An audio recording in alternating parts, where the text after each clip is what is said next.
Hello guys, இன்னைக்கு நம்ம எதை பத்தி பார்க்க போறோம்னா ஜுஜுட்சு கைசன் சீசன் 3 வந்திருக்கு. அதகலமா இருக்கு. ஃபர்ஸ்ட் எபிசோட் அப்படியே ரெண்டாவது எபிசோட் அப்படியே போயிட்டே இருக்குது. ஜுஜுட்சு கைசன் ஃபேன்ஸுக்கு வந்து இந்த ஃபர்ஸ்ட் எபிசோட் நல்ல ஒரு ட்ரீட்னு சொல்லலாம். ஏன்னா இதுல வந்து ஆரம்பிக்கும் போது ஒரு மாதிரி போன போன சீசன் போன படம்லாம் வந்தது. அதோட இதெல்லாம் நீங்க பார்த்துட்டு வந்து இது பாருங்க, இன்னும் கொஞ்சம் நல்லா இருக்கும். எப்படின்னா நம்ம யூஜி வந்து ஓடிட்டு இருக்காப்ல, எட்டாவது யூஜி வந்து ஓடிட்டு இருக்காப்ல. யாரு துரத்திட்டு வர்றாருன்னா ஃபைட்டுக்கு வாங்க படிச்சிருந்தீங்கன்னு சொல்லி யூட்டா வந்து போன இதுலயே வந்து அவர் வெளிநாட்டுல இருப்பாரு. அங்கிருந்து வந்து நம்ம யூஜியை போட்டு தள்ளுறதுக்காக அவரை வந்து கூப்பிட்டுருப்பாங்க. அந்த இதுதான் நடந்துட்டு இருக்கும். அது நான் பாதி இது பொறுமையா நடந்ததுக்கு அப்புறமேல தான் இன்ட்ரோ சாங்கே போடுறாங்க. இன்ட்ரோ சாங்ல வந்து இன்ட்ரோ சாங் அந்த இதுல வந்து ஒரு முக்கியமான விஷயம் என்னன்னா, நிறைய பேருக்கு தெரிஞ்சிருக்கும், நிறைய வந்து பெயிண்டிங்ஸ், இந்த நிறைய ஆர்ட் ஒர்க்ஸ் அதெல்லாம் வந்து அப்படியே வந்து இன்ஸ்பிரேஷன்ல எடுத்து பண்ணியிருக்காங்க. அது நல்லா இருந்தது. அப்புறம் வந்து இப்படியே இந்த கதை எப்படி போகுதுன்னா, இது மெயினா இந்த சீசன் வந்து கல்லிங் கேம் தான். கல்லிங் கேம் பார்ட் 1 தான் இது. இப்ப எப்படின்னா கல்லிங் கேம் எப்படின்னா அது ஒரு கேம் தான், ஆனா எல்லாரையும் போட்டு தள்ளினாதான் அங்க இருக்க முடியும். அது மாதிரி கேமு, டெட் ஆர் அலைவ் அந்த மாதிரி கேமு. இப்ப இந்த எபிசோட்ல என்ன பண்ணிருக்காங்கன்னா, ஃபர்ஸ்ட் வந்து அதுக்கு செட் பண்ணுவாங்க. ஃபர்ஸ்ட் இந்த யூஜி வெர்சஸ் யூட்டா நடக்கும் ஃபைட்டு. அதுக்கப்புறமேலு யூஜியோடைய பிரதர் ஒருத்தன் இருப்பான், சூஸ் ஒன்னு. அவன் வந்து பிளட் ஆர்ட் பயன்படுத்தி பவர்ஸ் இருக்கும் அவனுக்கு. அவனும் வந்து நம்ம மாக்கியோடைய குரூப்ல இருந்து ஃபேமிலில இருந்து நம்ம நகாயா அப்படின்னு ஒருத்தர் வாயில் பயன்படுத்தி நகாயா அப்படின்னு ஒருத்தர் வருவார்ல, அவனும் வந்து அவனுடைய கேங்ல பேசிட்டு கரெக்டா இங்க வருவாப்புல. அவனுக்கும் சோசோவுக்கும் வந்து ஃபைட் நடக்கும். நம்ம யூஜிக்கும் யூட்டாவுக்கும் நடக்கும்.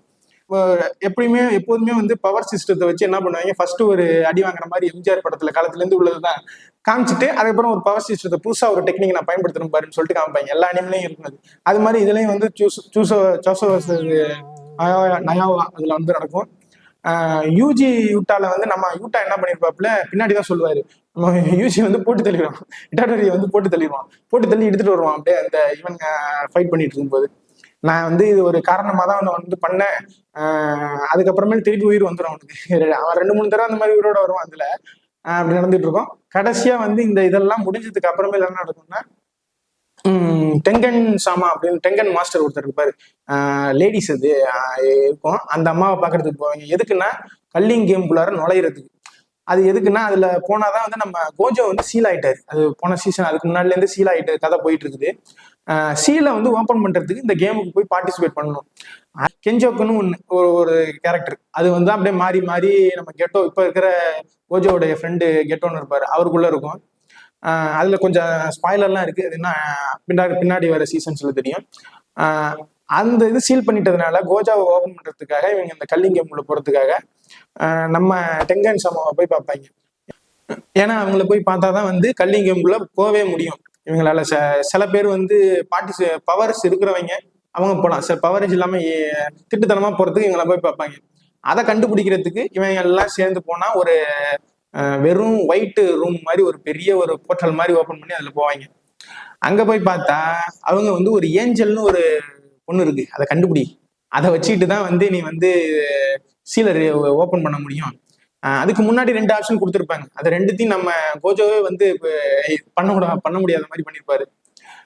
அப்படி இருக்கிறப்ப எல்லாரும் வந்து என்னென்ன பண்ணலாம், அந்த கல்லிங் கேமுக்கு நிறைய ரூல்ஸ் எல்லாம் இருக்கு. அது ஏகப்பட்டது போடுவாங்க. அனிமி பார்க்கும்போது நான் மாங்கா படிக்கும் போதே கடுப்பா இருக்கும்.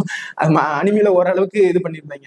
மெயினா வந்து என்னன்னா நிறைய இருக்கு. நான் ஒண்ணு மட்டும் சொல்றேன், என்னன்னா 100 பாயிண்ட்ஸ்க்கு மேல அந்த கேம்ல எடுத்துட்டா அதுல ஒரு சில ரூல்ஸ் எல்லாம் இருக்குல்ல, அதுல வந்து மாத்தணும்னா மாத்திக்கலாம். ஏதாவது ஒரு ரூல் வந்து மாத்தணும் அப்படின்னா அந்த பிளேயர் வந்து மாத்திக்கலாம். மெயினா அந்த பாயிண்ட்ஸ் எப்படி வரும்னா, எல்லாரையும் போட்டு தள்ளுறதை வச்சுதான் அவங்களுக்கு பாயிண்ட்ஸ் ஏறிட்டே இருக்கும். ஸோ அதனால என்ன பண்ணுவாங்க, எல்லாரும் பிரிஞ்சு போய் யார் யார் வந்து கல்லிங் கேமுக்கு போகணும், யார் யார் வந்து இந்த டெங்கன் சாமாவோட இருக்கணும் அப்படிங்கிறதெல்லாம் பிளான் பண்ணிட்டு கரெக்டா வந்து அந்த இதுக்கு இது பண்றதுக்கு போவாங்க.